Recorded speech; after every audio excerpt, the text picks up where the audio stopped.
well. It's really good to see you. Thank you for coming on the stream today. Absolutely. It's great to see you as well, my friend. Thanks for having me. One of the things that I thought would be interesting for us to do would be just walking through um, the timeline kind of what's taking place in the Kohberger case, and then walk through any theories that maybe you have, Hmm. any theories that other people have, and either debunking them or talk about them. I thought it'd be a really interesting conversation today. Absolutely. Let's do it. Well, I think I'll just start off by saying, like, what's your initial theory as far as Bryan Kohberger's motive, and include in that the sequence of events as far as the order you think he may have committed this atrocity inside of the house, and if one of them were a victim, if you have a theory on who you think it might be. Yeah, those are great questions. So, what I think with Brian, I think this goes all the way back to his childhood. As we have learned since his arrest, he was an overweight kid, picked on quite a bit, right? That bully mentality and somebody that becomes internally angry. What I think happened is he was constantly rejected by females, and he kind of grew a little bit of this hatred towards females, and Okay. that kind of built that stage for him. So as he got older, he got into better shape, was running and doing things like that. However, I think he became a sociopath along the way. I don't think if he has any remorse for what happened whatsoever. I think he's completely numb. Yeah. So I think he became a target of opportunity. I think he obsessed on this for a long period of time. Eventually, it got to a point where it was just impulsive for him. Like he decided, I'm doing this. I'm Yeah. doing this tonight, and this is who I'm going after.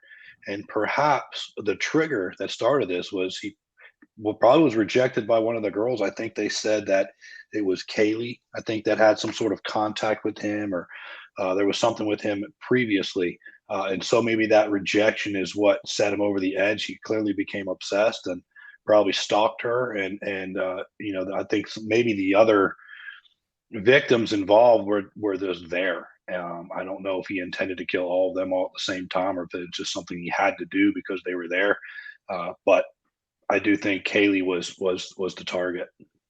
What are some of the things that really stick out to you that point to the potentiality of him being a sociopath? I'm been on a little bit of a journey myself of trying to Mhm. distinguish the difference between psychopath, sociopath, and I stumbled across this theory called the Dark Triad, which essentially says if somebody's like a psychopath and is narcissistic, it creates this sort of monster. And I was just curious, like when you said it along the way became a sociopath, how do you think that evolved? And then how did he and why did he choose to express it in this way? Yeah, I mean, I think he always had some sort of inability to connect with others, probably from a very young age. But just as he became older, maybe with him being overweight, maybe if there were some other issues going on within his household, his family seemed to lack a lot of confidence, was very, secluded, didn't seem to be a very outgoing person by any means. And so that rejection hurt, and it hurt him badly because he felt like he couldn't connect, he couldn't, have what everybody else was having, and it started to create this pattern for him over time, and it just got worse and it got worse. I think when you look back at some of the studies that he was doing, what he was doing while he was trying to learn it, you take on what some of his classmates were saying and how he acted. It's almost like he became, especially right after these murders, a little bit braggadocious about it in the hallway with one of his neighbors, where he's basically saying, "Oh, they don't have the evidence on this," and it was kind of his way of I'm smarter than everybody else. And he built that arrogance probably from a younger age with his study, or at least in high school into college. And it just progressively got worse the more he was able to test the waters and test the boundaries. Remember, we still don't know what other crimes he may have committed along the way. I Yeah. don't know necessarily if he killed anybody else before. This may have been the first time, but I do believe, or would it be a bit surprised if there were other acts of violence that he committed, maybe, whether it's mugging somebody out of nowhere, or attacking somebody, doing some sort of criminal activity along the way to kind of test the waters. I wouldn't be shocked. And it just kind of You got away with it. Let me up it up. Let me do it a little bit more. Let me, and it kind of kept stepping higher and higher into that role for him to eventually kill. And it's terrible. One of the scenes that I think were most telling is this one right here. This is obviously whenever he had to sit before the judge, and the judge was saying things to him like, "You understand you're being charged with 4 murders, and these 4 murders that he's being charged with, it could end in the death penalty. Are you aware of that?" And I felt like he was cool as a cucumber. Hmm. Cool as a cucumber. I found that to be alarming. There's another scene that I felt like he was pretty much cool as a cucumber as, although there was a little bit of a look on his face, but I felt like he was unusually cool considering the circumstances when he got pulled over. Yeah. Well, I look at that photo right there on the traffic stop. He looks incredibly concerned. Like, am I about to get arrested right now? So I can guarantee you that's in his mind right there. The father doesn't have a clue what the heck's going on. Yeah, But I mean, look at his face right there. It's kind of like, do they have me? Do they have enough? And he's panicked inside. yeah. Once he knows that it wasn't the case, he was going to be able to let go. Then it probably quickly left him. But I mean, look at that face. He knows. Well, it was a double pullover, right? He Hmm. got pulled over twice, like boom, Hmm. boom. And I think that you know, was definitely intentional. It was interesting to hear the FBI come Hmm. out and basically deny that it was intentional, but from my perspective, it 100% felt like it was intentional. Yeah, I mean, they were going to pull him over to wait for him to commit some sort of traffic violation. You can't just pull over anybody. You have to have a reason, a valid reason to stop them. So it's probably why the FBI doesn't want anybody to know that, hey, we may have called some sources to make sure they made a stop. And then I think one of them was because he was following too close. Whatever the traffic violation was, I think that's what it was actually.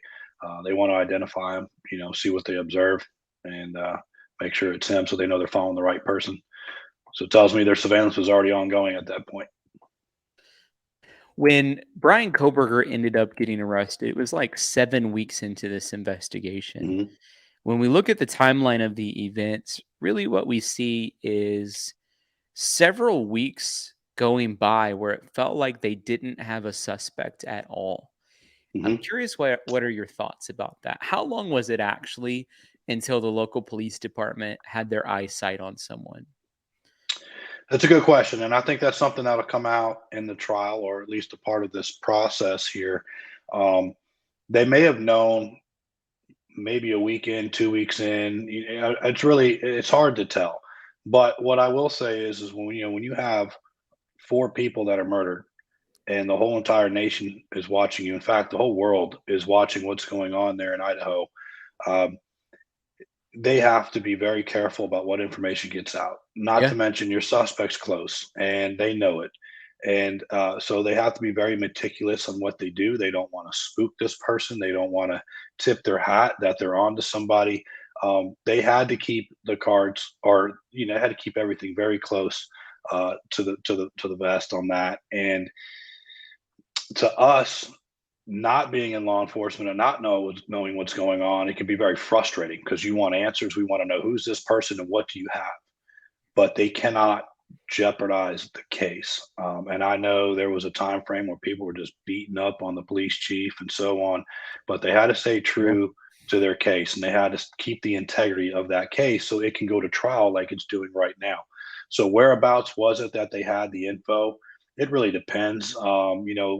Example, they found that was that K-bar knife sheath that was at the residence that had the DNA on the button, I believe it was on there. How long did it take the DNA to come back on that? One, they gotta collect it correctly, then they gotta extract it, then you have to find a comparison. So whether they used some sort of database in the US for that he had to enroll in, that became a system, or would they use a 23andMe? Did they use, some sort of DNA data collection? How long did it take to get access to that? Because you can't just go and do it. You have to have a subpoena. So there was a lot of stuff that was going on behind the scenes. And how long did that take? I'm sure they had a rush on it. yeah. FBI was there, but I mean, it definitely going to take a little bit of time. I'll tell you what my theory is as far as when I think that maybe they had an idea of it being Bryan Kohberger. If we look at this graph right here, this is essentially saying the total number of officers assigned at any given moment. And if you look on column E and F, those are the FBI agents. And Hmm. we see a dramatic increase starting on December 3rd from 22 to 46. And I wonder if they more than doubled their staff because they finally had an ID on someone, and if that's a good indicator. I think that's a very good indicator. They deployed more teams, more assets because they were onto something. Though I would definitely believe that. And look at, I took a guess. It might take a couple of weeks, 2 weeks, and you going from November, was it November 13th? Am I right on that date? Yeah. To December 3rd. So you're looking at 2 weeks, 3 weeks. So right in that ballpark. So about halfway through that investigation, they started. Things heated up very quickly. Yeah. I'm interested too on there's so much to talk about in this case. The last time we had you on, we were obviously breaking down the Nashville shooting, which was Hmm. a really important conversation that I think Yeah. we should have. But there's a lot that's happened in the Bryan Kohberger case since Hmm. last time that you came on. One of those things were involving the Brady Giglio violation. So in addition to your history as a Secret Service agent, you have history prior to that in law enforcement. And break for us down how detrimental that Brady Giglio violation is for a local law enforcement agent to get. Yeah, you definitely don't want to get into that kind of debate, so to speak, or having that being presented in court because it throws your evidence out. It means that something was either collected illegally or there's some sort of exculpatory evidence that wasn't disclosed. So if the prosecutor's office doesn't disclose what they have to the defense team, then the defense team can't prepare a defense. As much as we all want to throw the book at somebody when we think they're guilty, our court system was created, our justice system was created in such a way for you to be able to have, you're supposed to be innocent until proven guilty. Yeah. So defense attorneys are going to do their job, and it's expected of them to do their job. They shouldn't get hated for it. Everybody's entitled to a defense, right? Mhm. So they're going to find if there's Brady violations. They're going to find if things were collected illegally, and they're going to challenge the evidence. It's to be expected in every case. So it's really important for a prosecutor to ensure that there's no Brady violations within the court case and that things are done. Typically the way the process works, you go through your arraignment, right? And they're all, whether you're guilty or not guilty, it doesn't make a difference. Any defense attorney that's worth anything whatsoever is going to make their client tell them, I'm not guilty. And that is so it can proceed forward to motion to suppress evidence. You Mhm. want basically it's a free shot for the defense to say, what exactly does the prosecutors have against my client? So they can put together a proper defense. And Yeah. you want to be able to hear what that evidence is so you can try to poke holes in it, find the Brady violations or something collected illegally to get it tossed. And if you get it thrown out, it can really, really hurt the case for the That's what I was gonna prosecutor's ask. Do you office. think that this is detrimental to the case, or is it inconsequential or too soon to know? I think it's too soon to know right now. Was there a ruling on the Brady violations? I don't, There's an internal affairs investigation that's on a ongoing. police officer, right? Yeah. So, okay. So I'll break it down like this, right? So I don't think because there's a gag order on all this stuff. So I don't know what exactly the internal affairs investigation is. Is it an internal affairs investigation based on planting of evidence? Then yeah, that would present a problem. Yeah. Was there an internal investigation where there was some sort of wrongdoing, or is this an internal affairs investigation on an officer that worked the case, but they're doing an internal affairs investigation because he was having an affair with another employee within the office. That wouldn't affect the case because that has nothing to do with evidence collecting, crime scene investigating, and things such as that. So I think we all need to kind of sit back and see exactly what that investigation really entails and what's it about. I mean, I really couldn't tell you, were they, taking bribes? That obviously could hinder a case, but we don't know what exactly that is, and I wouldn't have a clue as to what that information could be. But I think we have to sit back because if it's just an internal affairs investigation for roughing somebody up a year prior that they found on a body cam, that really would have nothing to do with this case again. So you kind of got Yeah. to sit back and wait.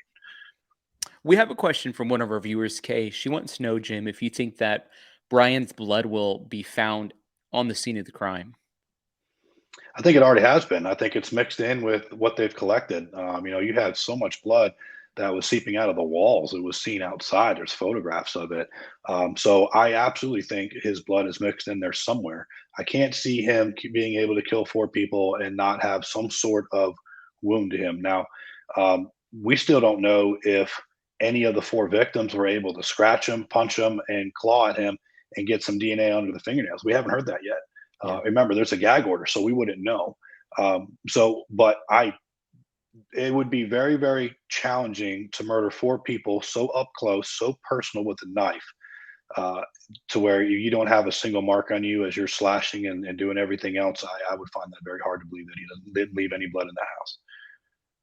Angel sends a super chat and says law enforcement never had Brian Kohberger's DNA until after he was arrested. It was allegedly his father's familial DNA from Mhm. their trash. Correct. Well, you got to think about it like this. The DNA chain, you can link people. That's how, like, example 23 and Me, right? That's how they're able to link who your ancestors are, who's your first cousin, second cousin, I don't know, third, fourth cousin once removed. However, they put it on there. It gets confusing after a while, but they're able to link it some sort of way. So they had enough evidence to get their warrant, to get their arrest warrant, because now they can confirm the DNA that we have collected at the scene matches the person that is at this residence now, and we believe it. And now they have enough. Probable cause is just more than 50%. Yeah. It's not like it's 100% certainty to get a probable cause Yeah. affidavit to get an arrest warrant. It's 50% plus one. That's all you need. And so if the DNA came back and it matches a family member and that is your suspect who live in that area, that's more than enough to get an arrest warrant. And Yeah. then once you get that arrest warrant, being that it's a violent crime, and I don't know what each state, it kind of runs it a little bit differently on what you collect once they are arrested. We know they're fingerprinted. Do they need to get a search warrant to extrapolate his DNA? I'm sure they did, and then they're able to make the complete match. Yeah. They did get that search warrant in Pennsylvania and they executed it at the time of his arrest. Mhm. Another thing that was released, and you had mentioned it just a little bit ago, you said we don't know what other crimes that he could have been involved with.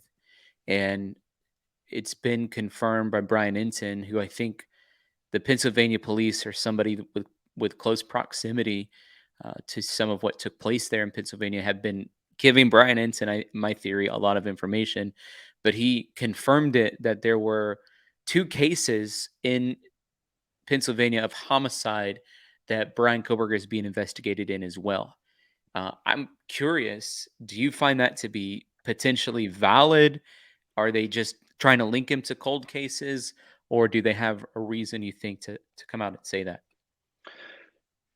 It's kind of early to say. I would venture to believe if you had two unsolved cases and this murderer that just committed such a violent act against four college students, uh, and maybe there was some patterns within how that attack happened in Idaho is the same as what happened in Pennsylvania. So I would absolutely look to see. In fact, if I was in any of the areas where he went to school, if I had any unsolved cases, I'm going to look for patterns to see if there's anything.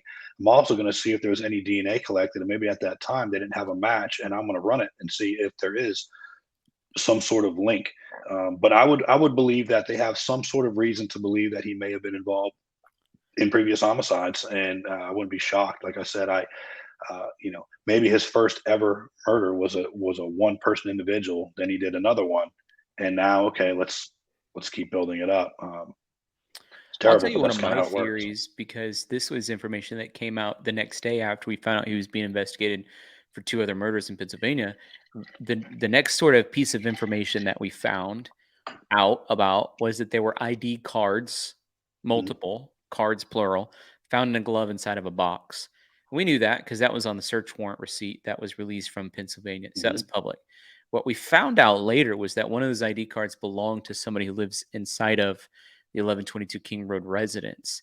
And as I was sort of thinking about that, it was plural. I wondered if ID cards were maybe a trophy of his mhm. and there were some ID cards in there to some folks in Pennsylvania that had either gone missing or were unsolved homicides. As a little theory that I had, like I think it could be possible, right? I think that's a fantastic theory. It makes a lot of sense. We know that serial killers, or a lot of them like to keep their trophies. BTK killer kept ID cards of his victims. In fact, that's what he used to taunt the police with. And when he resurfaced 15, 20 years after being completely vanished, nobody had a clue who the BTK killer was. That's what he started doing to let the police know, hey, this is who I am. I'm here. And, oh, by the way, check this location. Here's an ID card. Um, so it fits the pattern. We all watched Dexter. I don't know, it was a heck of a TV show. As you know, he collected blood Blood droplets on samples. slides. Yeah. So if that's what he did, I think that's an excellent theory. That if he had their ID card or somebody from within their residence ID card inside his glove box, what other cards were in that, and it very well could have been the victims that they're looking at in Pennsylvania. So could Yeah. solve a whole bunch of cases. You never know. It could have been some other states too. Yeah, What- the thing that I thought was really interesting about the way that he committed this murder, again, I don't know much about Brian Kohberger's history, but I know that he was living in Pullman, Washington, and committed this mhm, murder across state lines. I don't know if he thought that there was an advantage to that, or if somehow he had stumbled upon one of these particular victims and it didn't matter where they lived. But when I looked at a map and just looked at DeSales University, which is where he obviously got his undergraduate and a master's degree from, it's almost the same distance to New Jersey and Pennsylvania from DeSales University as it is from Pullman, Washington at Washington State University to Moscow, Idaho. And so mhm, I thought, forget about just looking in Pennsylvania. If I'm along the border in New Jersey, I'm looking to see if there's anything that would have taken place there as well. Because if we're looking at an MO, we don't know much. A knife, right, young women in college, uh, that's all we know. And we don't know if that's a pattern or not. But I'd be looking at New Jersey right. personally. And I'm sure they have. I don't know. Yeah, yeah. I'm sure they're looking. I'm sure there's a lot of departments looking everywhere right now, and that makes a lot of sense too. Um, you know, this guy, in my opinion, I think he's committed crimes before. What exactly those are still to be determined. But I fully believe he was involved in something at some point or another. So we'll see what kind of cases are solved. I also feel that the distance between Pullman, Washington, and Moscow, uh, I think a lot of those college students from both schools partied at the same location. So you kind of had a mixed bag of students going to either school, Yeah, and maybe that's where he ran into uh, Kaylee or one of the other victims in this case, and that's how it all started. I mean, being that it's in such close proximity, I can only imagine there's only so many good places for them to go out and party and celebrate. exactly. Yeah, exactly. Very fascinating to me to think about it from that perspective and then to try to wrap my mind around the mind of a killer. That's kind of a hard thing to do for me because it's not something that I'm thinking about from my own perspective often. But I Right. imagine you, in some of the roles that you've had to play, has had to practice that, like Yeah. empathy in a way. It's a weird kind of empathy, maybe that's the wrong word, but you're getting in the headspace of potential criminals or criminals. And I was wondering too, if you're investigating, as I'm sure you have, a homicide and you're trying to pull on some digital records, and the homicide, for example, took place on November 13th of 2022, and the suspect moved into the area in July of 2022. When you're trying to extract digital records, how far back would be common practice to ask for those search warrants? Because there's a couple of search warrants in the case of Brian Kohberger. They stretched all the way back to January of 2021, which is 18 months before he moved there and almost 2 years before the murders. And it wasn't just his data, they were also looking at Madison, Kaylee, and Xana's data Mhm. on certain social media apps all the way back to January of 2021.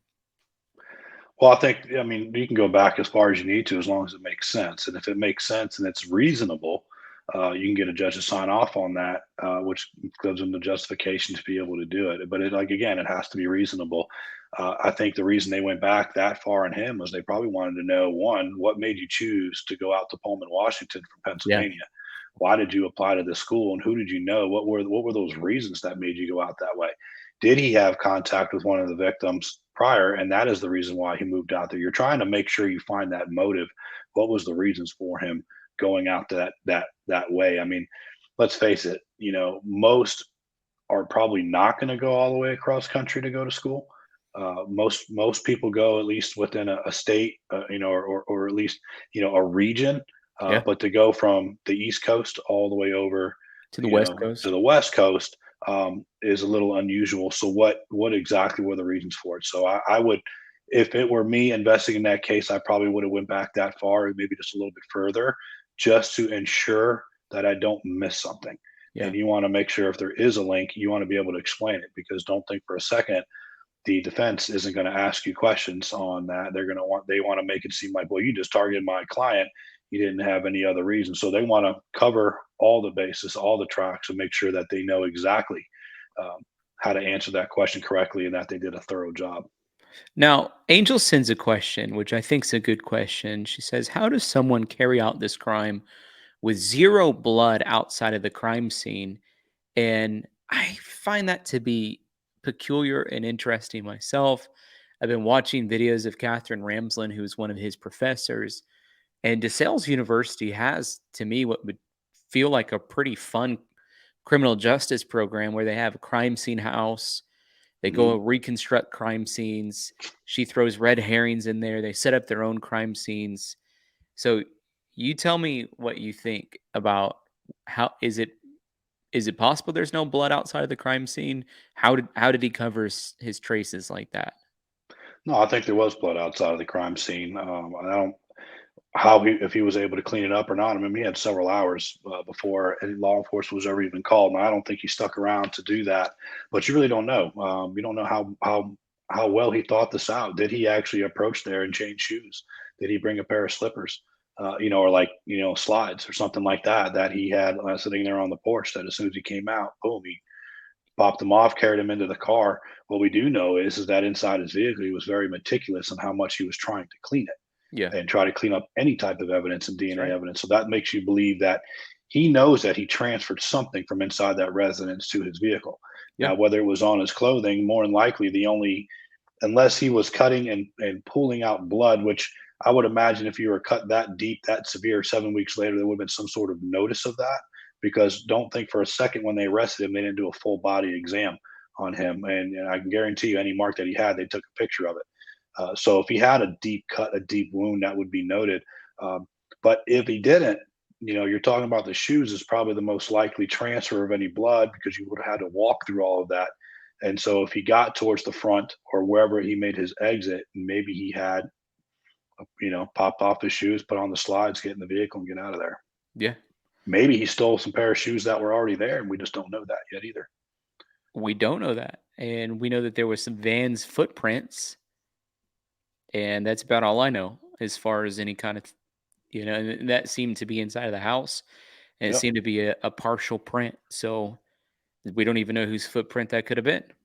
Right. And, if it was his, when they executed the search warrants on his place there in Pullman, Washington, and also in Pennsylvania, maybe they found those shoes, and they will be able to do some comparisons, because,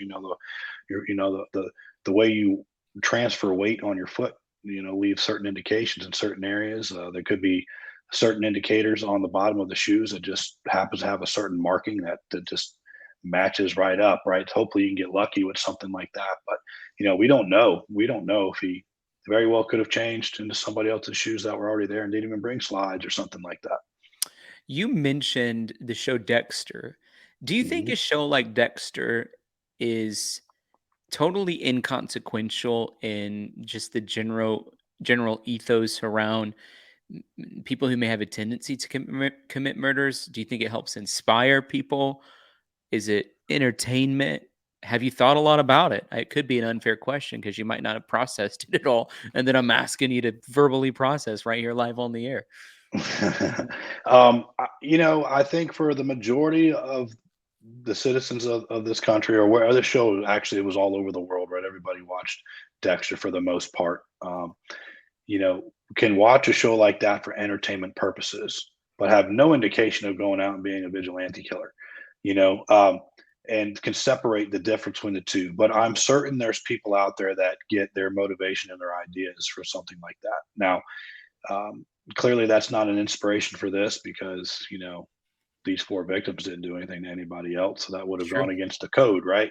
Yeah. So, what exactly was the motivation? I think he's just a killer. I think he's a sociopath, and this is something he's always wanting to do. Hence, why he was asking questions and probing people of how, if you were to commit this crime, how would you get away with it?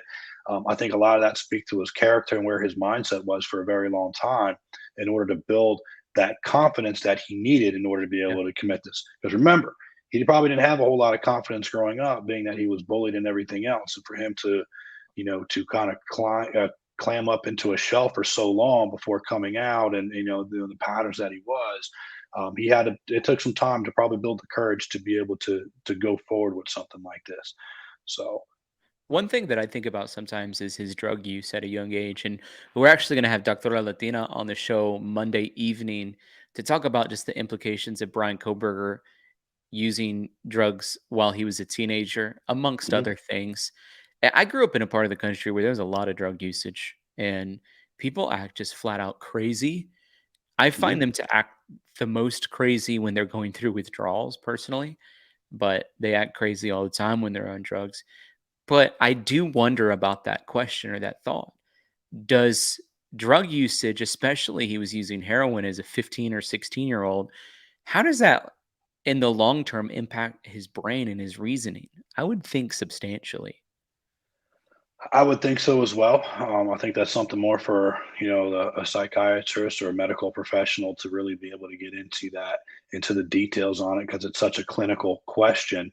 But I would believe that that would alter somebody's mind in some sort of way if it deteriorates a certain part of your brain, or if it activates something that creates makes you violent. I'm not really sure, but I do believe that something like that could absolutely push somebody in that direction. CJ sends a question and is wondering about the trash that they picked up out of the neighbor's yard and just says, did they fly the trash to Idaho Lab? Did they drive it? How did they get the DNA of the father out of the trash and compared against what they found on the sheath? So more than likely, I don't want to give away a lot of law enforcement capabilities and how it is that they do, but more than likely they had some sort of surveillance team watching. They knew when the trash went out. They had to wait for the trash to go public. Can't just go onto somebody's private property without the warrants and pull it. So probably as soon as it was collected, they filed that trash, or they had it pre-set up, perhaps with the garbage collection company, and that may have been the only garbage that they actually collected to make sure that there's no other evidence mixed within, not evidence, but other garbage mixed with your evidence. So more than likely, they pull that out once they collected it. They would collect it just like they would on any crime scene.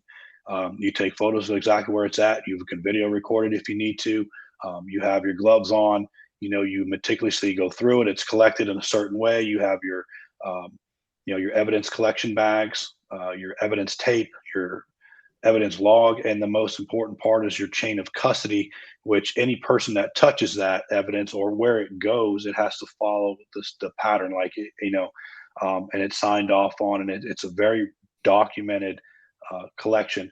From there, it probably went to, if I had to guess, it probably was tested there in Pennsylvania. I don't think it would have been back to Idaho. It would have made its way back to Idaho eventually, but all that probably would have been tested there in Pennsylvania, collected, and then yeah, it would have been again a chain of custody release to however it made its way to Idaho. There would have been somebody monitoring that the entire way from start to finish. How did you process that he was standing in the kitchen when the police came in at 2 in the morning, separating trash and putting some of it into Ziploc bags? The assumption is that, from my opinion, my own assumption, is that he was taking out pieces of trash that were his own DNA. Mhm. Well, he knew. I mean, he went through. He got his criminal justice degree. He getting his master's and everything else. I mean, he knew exactly how the evidence would be collected. That's something they would be looking for. What he didn't anticipate was being able to collect it on the parents in order to be able to get to him. So he knew exactly what he was doing. The fact I that they find go that in there, interesting that he didn't think they'd yeah. just get the parents. I mean, look, he thought of a lot, but didn't think of everything, and he clearly wasn't the smartest. And thank God for that because he needs to be Yeah, behind bars. And I mean, we don't need any other victims out there. But to be wearing latex gloves, to know of that, transfer DNA and things such as that, and putting things in the plastic bags and probably dumping them off at various locations. He thought he was being slick. Um, and if you, I mean, like, I don't know about you, and I don't know about your viewers, but I have never once put on latex gloves throughout my right. own trash. Yeah. Not once. I've asked that question a lot, and there's the occasional person like, "I do it, blah, blah, blah." I'm like, "Whatever." The 99.999% of the Yeah. population is But then not. the question is why? Like, why would Why? you have to put on the latex glove to throw out your own trash? Unless you're Howie Mandel. I mean, I figure he has OCD or whatever. He seems like the kind of guy that would do something like that. So, Like, the only time I've seen people wearing latex gloves is at the gas station because they don't want to pump the gas that somebody else has touched. yeah. Outside of that, I've yet to see, or, obviously if you're working in a hospital setting, but your everyday life, mm, that doesn't make sense. Yeah. Oh, I see people clean, like, the toilet with them or something like that. Well, yeah, I So mean, those huge yellow ones that go up to their elbows, but I the general the general point is like a rubber definitely suit. right on. It's like, yeah, there that seems like a really unusual, thing to have taken place. Now, And one what of an the excellent time to execute a search warrant too, by the way, when you're standing right there with latex gloves on, like, what are you doing? yeah, right. One of the questions too that I wanted to bring up, which I thought was interesting, you look at the different kinds of affidavits that were written, one to Washington, one there in Moscow, Idaho, the probable cause affidavit, and then the one that they sent to Pennsylvania. And they initially in the Idaho probable cause affidavit mentioned the knife sheath really heavily, almost as the center point of their evidence. And then it sort of trails off to they end up not mentioning it at all. And when you read the probable cause affidavit, they said the knife sheath was uh, containing DNA of Bryan Kohberger, and that the Idaho State Lab themselves were the ones to discover the DNA. And then it came to our attention that they had a partner they partner with on cold cases called Authorin Labs in Texas. And Idaho State Labs actually searched the leather sheath, found no evidence of DNA on it at all, sent it to Texas. They found some DNA evidence. And I just thought it was peculiar wording in the probable cause affidavit. Is that going to have any bearing on this piece of evidence being admissible or inadmissible? Is it significant or totally insignificant? Semantics. You never really know which way it's going to be judged. In my personal belief, and maybe this is a little bit biased being a law enforcement person, but I don't think it's going to carry a whole lot of weight. And the reason I say that is different labs have different techniques. Maybe the Idaho lab did not have a very specific way of doing something that this Texas lab has. So what the Texas lab may have had is very unique, right? It's their niche that they're able to use. And so they were able to extract it as long as it was collected and there was nothing planted, there was nothing done illegally. It wasn't, it checks the boxes for everything being done correctly. It shouldn't hinder anything because there's various ways to collect evidence in DNA, and some labs have the most latest and greatest technology, and others do not. So I don't think it's gonna. As long as that chain of custody is good and the evidence chain stayed, connected as it's supposed to, and it was collected, it shouldn't be an issue. Catherine Nelson asks if just by virtue of Brian Kober getting rid of evidence, if that's enough to arrest him. Getting rid of evidence, I guess I would like a little more details on that. What do you mean by evidence? Like getting rid of his trash and things such as that? I guess. If they're able to respond, I'd love to answer the question. I just want a little bit more detail. Yeah, But that's my assumption.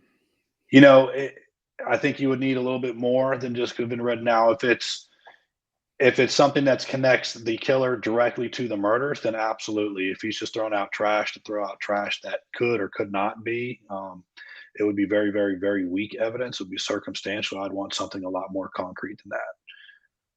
Yeah. Yeah, I agree. I mean, I don't know if when you look at the evidence though that seems to be stacking against Bryan Kohberger, I'm curious if you think that it seems to be a pretty solid case. They've built a pretty strong fortress around getting a guilty verdict based off of obviously what we know, or are there blatant holes that his defense team can exploit that could lead to a mistrial or a hung jury? Well, again, going to the criminal defense, they're going to do their job and they're going to try to poke holes in everything they can. They're going to throw whatever they can at the wall and see what sticks. So they're going to attempt it. Doesn't mean it's going to be successful. I think the defense team has an uphill battle that they're not going to be able to succumb. I just don't think they're going to be able to. The evidence is very, very strong here. When you look at this and you put it together from start to finish, the fact that there was a sheath left at the crime scene that's got his DNA on it. You have video evidence of him driving up and down. You have his cell phone putting him there. He puts his cell phone off at the time of the murders, turns it back on a little bit later on. You have him getting rid of all of his evidence. You've got the DNA that matches. There's so much. And again, we don't know what was actually collected from inside that crime scene yet. Right. We don't No. know what that if there was mixed blood within the carpet or within the walls that they were able to pull off of the bed, wherever it was, it's just the kitchen, where all this crime took place. We don't know what all that evidence left. That could link him some more. Um, Shoe prints, what they found, the ID cards. I mean, there's so much. It's really, really tough. Like, how do you explain having a victim from that residence and having that ID card all the way across the country? How Yeah. did you get that? How you, of all people, got that ID card? Yeah. I mean, that's to me like significant, significant evidence. Now, So, go ahead.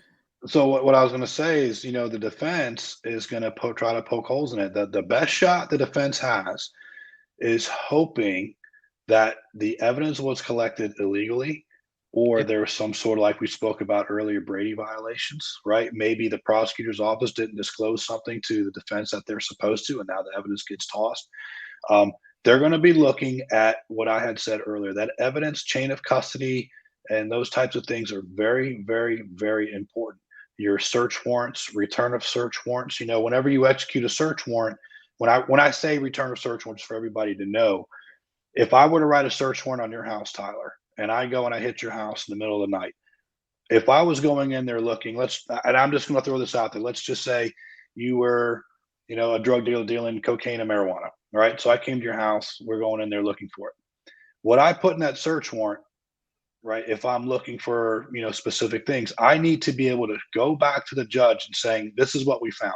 I found, 3 scales, 50 bags of cocaine, X amount of marijuana, and whatever else we find in there. There's an entire list of everything we've taken from that residence or your residence that has to be given back to the judge, and there's a time frame on it. Some it's like 10 days, some of it's 7 days, things such as that. So they're going to be looking at that return of search warrant for whatever it is that they executed to make sure that they did this legally. They didn't go start pulling in places they weren't supposed to look and give the judge back. So every documented evidence or even a part of this case period is going to be dissected by that defense team because they're just looking for anything they can to get that part thrown out. Debbie Campbell sends in a great question. She wants to know about the police watching Bryan Kohberger. She was wondering, were they watching him, chose that time specifically because of what he was doing? In other words, did they have inside surveillance in the home and they knew that he was separating trash? They wanted to catch him in that. And she also says, can you speculate what other evidence that they may have against Bryan Kohberger? So, surveillance teams, to be able to have surveillance equipment inside the residence, I don't know if that's something they would have had in this case. One, it would have been very difficult to get that surveillance equipment inside. Two, you need some really, really, really big search warrants because there's other people that live inside that residence too, and you can't violate people's constitutional rights. So if I were to believe what they were doing is they were probably keeping a close eye on him. They were close enough to know what was going on, but they weren't enough to invade their privacy, so to speak. So every time something came in and out, went to the store, whatever the case might be, somebody was following them or the family. And Bryan could have went to the gas station, bought a soda and threw it out on his way out. What do you think they're going to do? They're going to go right to that garbage can and pull that soda can out. Um, so they were probably doing these things over time. Um, but I don't think they were searched inside the house or had surveillance equipment inside the house. And I think they executed the search warrant at that specific time because it was the least amount of risk of anybody getting hurt.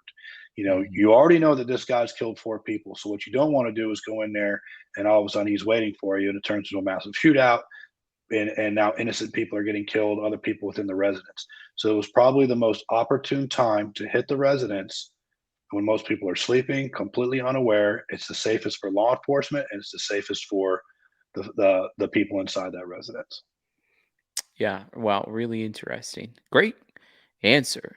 Sleuthy Goosey asks question says, why would they use the father as a familial match if they could have used a direct match? That was a question back whenever that first broke. I couldn't wrap my head around it, and people kept trying to explain it to me. And I still, to this day, have no bearings as to why they were using the father match instead of just Brian Kohberger himself. So I think the reason very well could be that they had an idea of who the suspect was. They felt pretty good about it, but maybe there was somewhere along the line they've applied for the search warrant or what they needed to collect that DNA from Bryan himself. And it was easier to get the DNA from the father first, right? So let me put it this way: maybe it was easier for them to get the father's DNA first to get the familiar match. That way, they can really go forward with what they need to on Bryan. It makes it a lot easier to get all your search warrants signed, any type of evidence collecting, and such as that, search warrants, whatever the case is.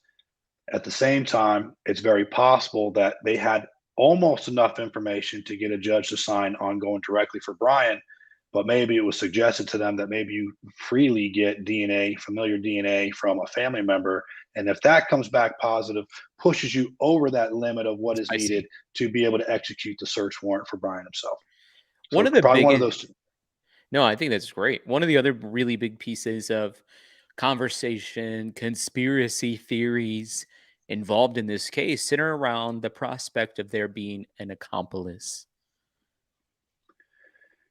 So I've heard that before as well. I don't really know if that would apply here. I think in the very beginning, I think it was in December, Jay, they were talking about how they were going after arresting two or three other people. That could have been somebody that just gave false information because they wanted to just they thought it was cool. Maybe it was a prank, whatever the case might be. I don't think Bryan Kohberger worked in conjunction with somebody else in this case. I think he acted alone. I think he wanted this to be alone. This is his trophies to do so, essentially because I don't say that disrespectfully to the deceased. I say that because he kept their ID cards. That's a trophy, right? So he wanted to have this for himself. He didn't want to share that. He didn't want anybody else to know, and he probably had an awful lot of trust issues with other people as well. Hence why he's trying to always be the smartest person in the room. He's a little bit of a smartass in class and things such as that. Um, Probably didn't have enough trust in somebody to confide in them enough. I mean, heck, his father had to help him make friends I when he know. got there. So I Yeah. don't see him being close enough to somebody. I think somebody stated that had met him at a party. So the neighbor that the father introduced him to had some sort of pool party, and Martinez. Bryan went to the yep, and Bryan went to the pool party where he ended up meeting somebody else. And it was a month later he ran into that person on a hike and acted like that was his best friend in the world, but Yeah. only talked to him once. Yeah. So clearly he didn't have strong relationships where he can go and say, hey, you know what, this is what I want to do. You want to help me with it? Help me get away. This is strictly on him. I wonder if his parents knew or had an inkling that he was involved in this. That's a great question, and I think that's something that would come out in the court process. I think when I can about guarantee you all of his text messages and any type of communication he had from before or after the crime, with his communication with his parents. Is it typical that his father would come out to Washington and drive back with him to Pennsylvania? I've had friends that have done that with their college kids. Drive with them across country and things like that. So I don't think it's really far fetched to believe it. Um, but we'll have to determine. I think it's unfair to really point the finger at the parents at this point for what they knew or did not know. I think that'll come out later, and I'm certain if they had knowledge, there'll be some sort of civil suits involved with that. But I think it's a little early to tell. And, like the rest of us, I don't think his parents could have predicted crazy, just like none of us could predict crazy either. Jennifer Wells sends a question saying, "Was Pharaoh used in this case?" I believe they're referring to 3D measurement, imaging, and realization technology. It's possible. I wouldn't know. Um, it's a good question. Yeah, how could we know that, right? They did bring in Nodell Scientific. The defense team hired Nodell Scientific, their crime scene reconstructionist, I believe, and maybe some of the best at it. So I thought that that was an interesting move by then. It seems like Ann Taylor, who's the defense attorney for Bryan Kohberger, is highly qualified, definitely able and apt to do a good job. I think that that has to be one of the hardest parts of being an attorney. She can put the pieces together of the evidence quite well herself. It would be really difficult to be standing in a position trying to defend somebody that in your heart you believe was a murderer. I couldn't do it personally. Yeah, I agree with you. But we're all entitled to defense, a competent defense team. You're innocent until proven guilty, although a lot of times it seems like you're guilty until proven innocent these days with social media and the news outlets and so on. Um, but there is the reason that they have it that way is the checks and balances to ensure that the right person's getting convicted or the right person's being freed.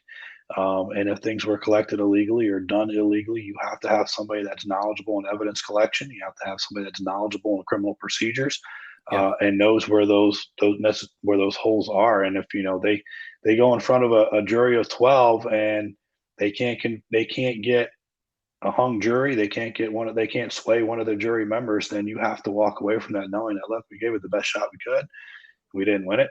Um, everything held up legally throughout the process. The judge is overseeing it all, and you got the right conviction. I totally agree. And it's one of the ways that we uphold the justice system, right? Because if half of the justice system was incompetent, it means the whole thing's compromised. So by having a legitimate defense attorney, it strengthens the system, it doesn't weaken it. Correct. But I wondered sometimes too, just this is an unfair thought. Is there a financial motive behind it? And it's not bad if there is. I mean, they release some of the salary and stuff that she's going to be making working on this case. I'm like, well, If I look at it like this, if you have an opportunity, even whether it's within your own business or whatever it is that you're doing, if you have an opportunity to do something that can get you recognized, get you on a higher stage, be able to really build your financial portfolio, why wouldn't you take that opportunity? Regardless if she's defending a client that everybody wants to see in prison, which in this case, well, let's just face it, everybody wants to see that happening, right? But she still has a job to do. So whether she's going to be on a national spotlight or national stage under the spotlight for a year before this case goes to trial, or working a local case that she works, 5 days a week, she's still going to do her job just the same. She just has an opportunity to really be able to grow and to really get a big outreach. I mean, look at Jose Baez. I mean, he did it. With Casey Anthony, and look at him now. I mean, you're talking Aaron Hernandez and some high profile cases, you know, but he did his job the same way he did it before that ever even happened. So why hate yeah. on them for doing it? That's their job. Jim, I want to honor your time. We've been on for an hour and we didn't talk about how long you could be on the show. So I should have asked you usually before we started how long do you have as a window of availability? Yeah, let's keep going. I can get another 30 minutes in there. Okay, cool. If you guys have questions too, it's the easiest for us to see them in a super sticker, super chat. They pop up in color for me on the side. It's really hard for me to pay attention to the chat as we have about 1,000 people in here right now watching live. It's I hard love to it. Yeah, it's a good number. It's hard to keep up with them. So if you guys have a question for Jim about this case, please send it via super sticker or super chat. That's just the best way for us to see it. One of the things too that as I've unpacked this case that I found was interesting was just the couple of people that seem to have had relational encounters with Bryan Kohberger. And one of the funniest lines that one of them said that he gave, I think he meant it as a compliment, although I don't think I would have ever chosen this. He told her she had good birthing hips. Does that tell us anything? I know it's funny. Does that tell us anything about the mindset of Kohberger? I think it shows that he's disconnected. I think for sure, I know we say now it's a sociopath and it's easy to say that, but I think you're looking at a person that was completely disconnected and could not connect with other people, didn't know what to say, doesn't know how to say it, doesn't have any feelings, has no clue if he's saying the right things or the wrong things. I just think it goes to show to that mental capacity where he was at. I mean, that's not Yeah. something you normally would say to somebody. No. I, I've never I said mean, that to anyone yeah, ever. no, I don't think I've ever even thought I've never even thought it, yeah. I've just never even crossed I've never even thought 1 second about birthing hips. it. In a typical homicide, or I don't know, quadruple homicide, is there a pretty standard number of pieces of physical evidence they would collect, or does it totally vary by if it's a knife crime, there's more blood, so there's gonna be more? And what I'm trying to get a bearing for is the number of pieces of physical evidence they took from this crime, if it lines up with what is satisfactory, or if they took more than usual or less than usual. Well, I think the easiest way for everyone to understand this is when you're on a crime scene, whether it's a single person that was murdered, or quadruple homicide, or a mass murder, a mass shooting, whatever the case might be, you only have one shot to collect all that evidence before so you collect everything and anything you can that you believe is related to the case that can help you solve this case. So you have one shot to collect all that physical evidence. I would imagine with the case of this magnitude, there's thousands of pieces of evidence. Mhm. And when you're talking physical evidence just always isn't blood, a knife, the sheath and things like that. They can have some physical evidence that they got off of hard drives, off of computers, cell phone records, various things like that, because it's physical. They can see it and they can read it. So your electronics, and there's so much that goes into it. I bet there's thousands upon thousands of evidence. But speaking of the physical evidence itself at the crime scene, I mean, you're talking about scraping stuff off of wallpapers, paint, carpet, bed sheets, anything and anywhere where there was blood, where you think there could be mixed blood, shoe prints. There's so much. Is that a handprint? Is that a smudge? Could that be the killers? We don't know. So you collect everything, because once you release that crime scene and it's cleaned up, you can never go back and get it again. It's done. Do you think Brian Kohberger is an incel? I've heard that before. In fact, I have to think of his name right now. I was on a show with him a while ago, and that was brought up. Uh, I don't know. I don't know enough about incels to speak about it in a way that I would feel confident in what I'm being able to say about it. From what I know of it, it's possible, but I don't know. Yeah, I think it's hard to tell, right? By the way, on the physical evidence, I think the number was 113 pieces that they took from the actual From the crime house. scene. Yeah. Yeah, from the crime scene itself, but then you have the evidence they took from his residence, from the school, from the vehicle, from his parents' house, from wherever else he was traveling to that they would have pulled out along the way. So, wow, it all adds up. So, yeah, it does definitely all add up. Another conspiracy theory in the Brian Kohberger case is that he was somehow connected to the DoorDash driver. I don't know if you've paid any attention to that. It is a little unusual. I think there's no connection at all personally, but it is to me a little unusual that Xana Kernodle would have received a DoorDash at 4 a.m. and Brian Kohberger would have walked in the house at 4:04 a.m.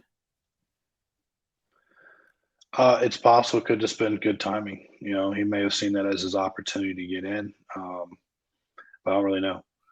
I don't know. I think they would be able to link DoorDash employee to Bryan in some sort of way. They would have to have communicated that some way or another. So trying even as much as taking both their cell phones and seeing if they're in the same location at the same time Yeah. outside of that residence. Besides just that specific time frame, have they ever been in the same location meeting up at the same time frame? That's something they could have pulled. Yeah, and I think one of the most interesting pieces of evidence that came out initially was about the DoorDash driver, where the police said they'd spoke to the DoorDash driver and there's no connection. So it was like, okay, If law enforcement saying there's no connection, they would have checked that. And how do you check that? You and I are friends. We might communicate on the phone, but we don't live next to each other. It would be very easy to pull your cell phone record, my cell phone record, and say, were they in the same city, in the same house at the same time? No, yeah, it's that easy to prove. yeah, And I'm yeah. It sure that's is. something they did. It definitely seems that easy to have proven. What are your thoughts on Brian Kohberger's visual snow syndrome, and if that had anything to do with whenever supposedly he was in the house and the eyewitness ended up surviving despite just being a couple of feet from him? I kind of tend to believe that the victims. I think he killed all four of them because he had to. I think he started to kill one woke up, went after the other, and it's just a chain of events that he had to do. I think the reason potentially that the one housemate or roommate survived, he may have been too tired at that point. I mean, the amount of energy you have to exert in order to be able to kill four people with a Yeah, knife. yeah. Like, I mean, look, if you've ever been in a fight before, if anybody on this channel has ever been in a fight before, fighting somebody for 1 minute is exhausting. Hmm. Can you imagine being involved with four people and the time it had to have taken for that? He may have been too exhausted and may have Yeah. been like, I got to get out of here now because I don't have the energy to take another one. And I very well could leave something behind or get hurt myself, which would indicate me. So I'm going to leave now. And that very well could have been the reason why. Um, that's always been my belief with that. I had Dale Carson on a couple weeks ago, and I asked him the question about the death penalty and when would something be punishable by death penalty. According to him, I mean, he's an FBI agent. Not only is he an Mhm. FBI agent, but he then became a criminal defense attorney. And he said one of the things that he looks for is if the victim suffered.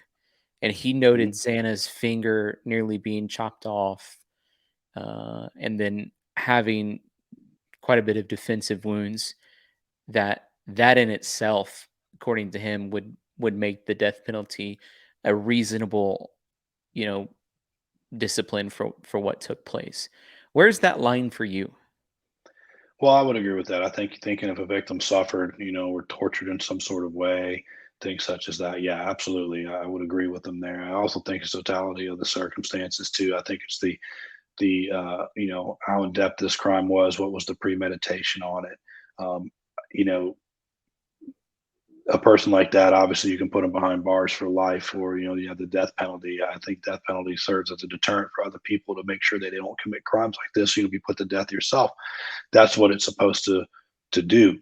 Um, so I would agree with what they're saying, but I would add to it, I guess, that I think it's the totality of the circumstances. I think it's the pre-planning of it. It's that sick and twisted thought process that you actually went and acted upon, uh, deemed you to be someone suitable for a death penalty because you don't need to be anywhere in existence around other human beings.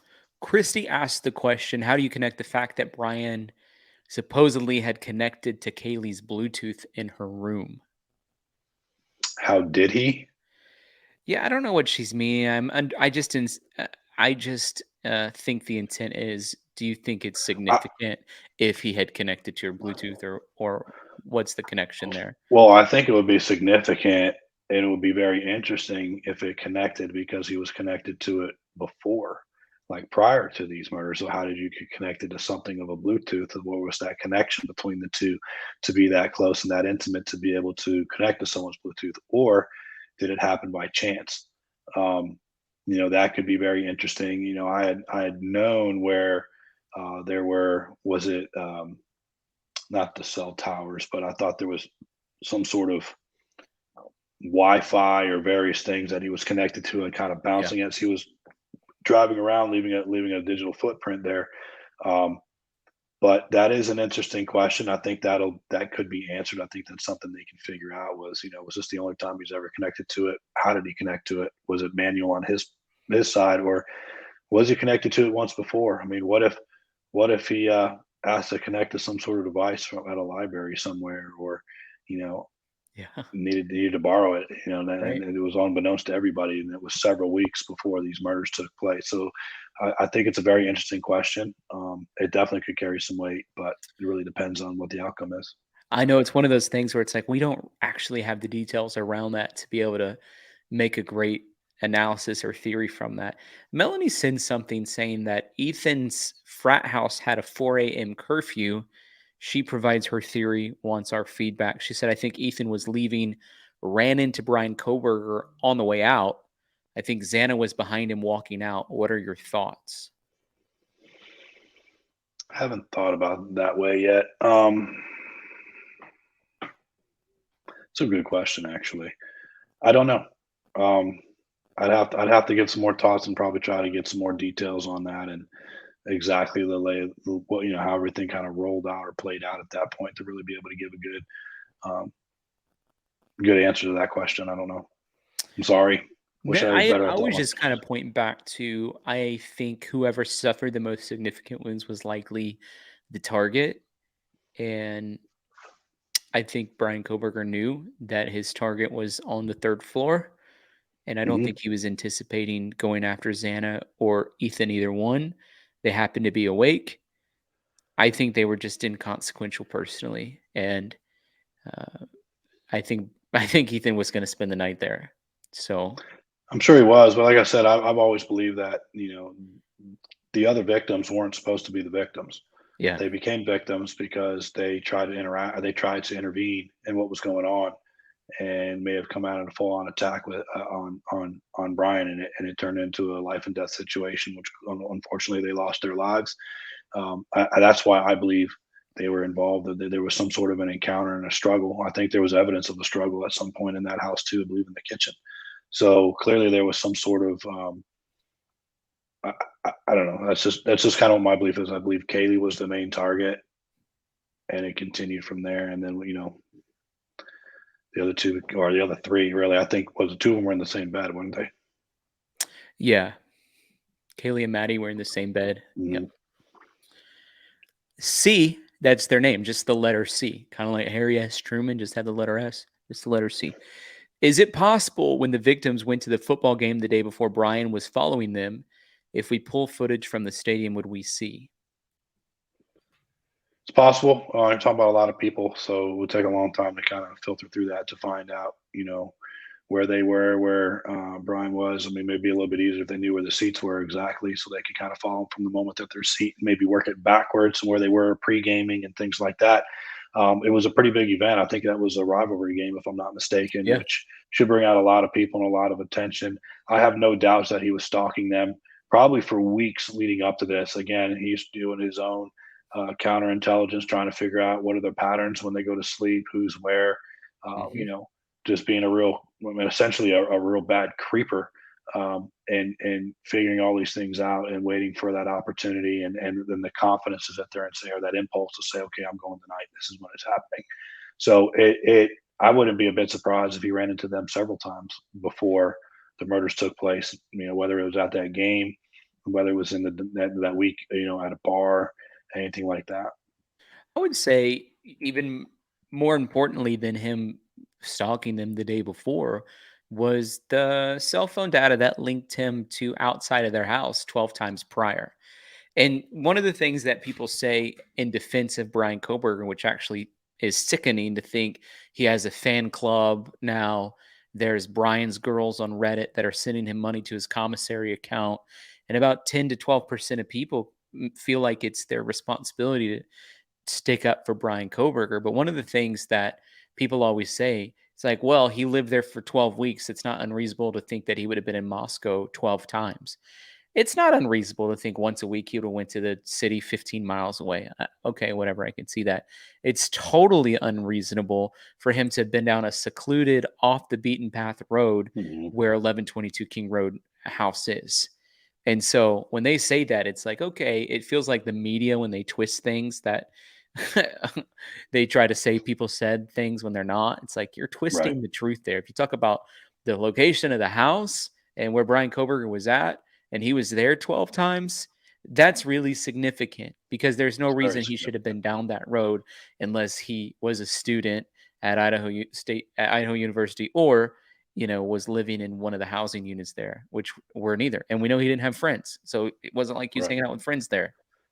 Yeah, I agree with you. You're 100% spot on with that. Look, people are always going to take the defense of somebody at some point. I mean, there's people out there that are defending Lori Daybell right now. Think she did anything wrong. I mean, that's delusional in my opinion. But Yeah, everybody's entitled to their own thoughts. yeah, You also you look at all the conspiracy theorists. Every time something goes on, I mean, you have conspiracy theorists about what happened in Nashville. I mean, it's you yeah. know these are real victims and real tragedy that have taken place, but there's always going to be a conspiracy theorist. There's always going to be those that go against the grain. And no different here. I mean, I'm not surprised they sent him stuff to his commissary and things like that. He's probably getting a lot of love and attention letters. Um, to me, that's sick and twisted, but that's what people are going to do. But when you look at the facts of this case, I agree with you 100%. Look, going into the city of Moscow a handful of times, maybe there's a restaurant, maybe there's a bar, maybe there's something there that he really liked, and so he frequented it. That's okay. That's understandable. To be in a secluded residential area Yeah. that you is completely off the beaten path, that you would have to have actually specifically gone down there that many times. A normal person wouldn't know that. I mean, I could be new to a city. Doesn't mean I'm going to find myself back in the middle of a neighborhood somewhere. It's probably going to be in a heavy metropolitan area where I can just go with the flow of traffic. So I did a video with the Lawyer channel and talked about the very issue of the cell phone ping technology. And he advocates that it's extremely specific and we can pretty much depend on it. However, there are people that are in the opposite corner says, well, it just gives you a rough idea within a radius of 5 miles or something of where somebody was at. I think this is a great question to ask you. I mean, you were a Secret Service agent. I would imagine you guys were using cell phone ping technology to your advantage quite a bit. How precise is it? Can get you pretty darn close. 5 miles is, I mean, that's kind of laughable. 'Cause that's huge, right? No, we can, we can literally pinpoint you and pinpoint you pretty darn close to where you were. So, in a case like this, they would have him specifically on Kings Road. They probably would have him at the house. They could probably have him within feet of the house.